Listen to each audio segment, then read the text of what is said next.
In the days of ancient Israel, when kingdoms rose and fell by the sword, there came a warrior unlike any other. His name was David, son of Jesse, shepherd, psalmist, and king. He was anointed not because of his stature, but because of his heart, a heart fiercely loyal to God, and fiercely protective of his people. As king, David faced a land surrounded by enemies. Philistines from the west, Moabites from the east, Edomites from the south, Arameans from the north. They came with chariots, with spears, with hatred in their hearts. But David met them with faith, strategy, and unmatched courage. He led from the front lines. He marched with his men. He fought with wisdom given by God.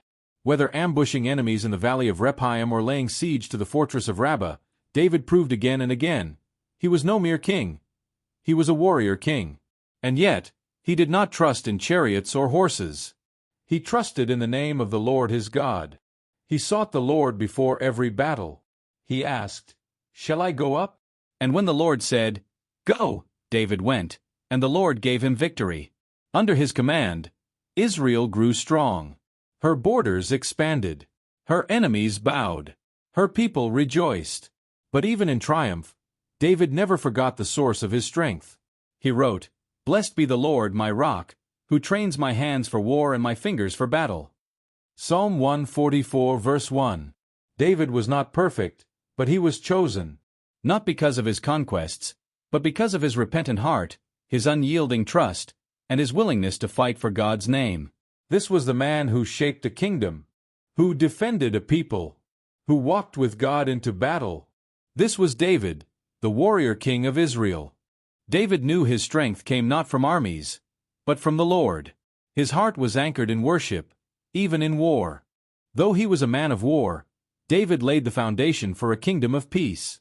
His son would build the temple, but it was David who prepared the way. Time, like the rivers of Judah, does not stop for kings. And even great warriors grow old.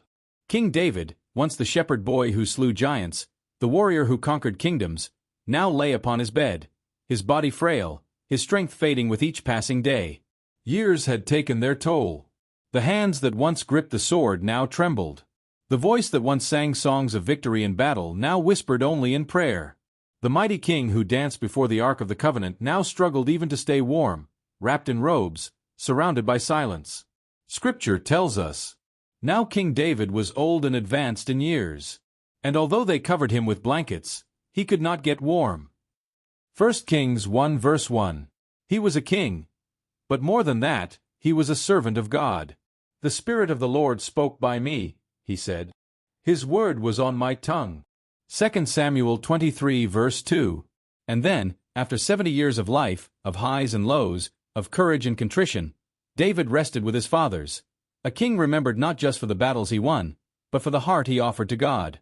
In the final season of King David's life, when the strength of the warrior had faded and the fire of his youth had grown cold, the king lay weak and trembling upon his bed. Though blankets covered him, warmth would not come. The servants of the royal court searched for a way to comfort him, and they found a young woman from Shunem, Abishag, chosen not only for her beauty, but for her gentleness, her grace, and her youth. Scripture says, they searched throughout Israel for a beautiful young woman and found Abishag the Shunammite, and brought her to the king. The woman was very beautiful, and she took care of the king and waited on him. But the king had no sexual relations with her. 1 Kings 1 verses 3-4, NLT. She became his caregiver, not his wife, not his concubine, but a quiet presence in his final days. She served the king with honor. Though she was young and lovely, David, once a man of great passion, chose restraint. His heart by now had turned more fully toward heaven than toward flesh. This final moment reveals not weakness, but dignity. The man who had once stumbled in temptation with Bathsheba now finishes his race with humility. He chooses stillness, not desire, reflection, not indulgence. And Abishag remains a symbol of quiet service. A woman whose beauty is noted, but whose dignity and role as a caregiver are what endure in the sacred text. In the end, the story is not about desire, but devotion. Not about passion, but peace.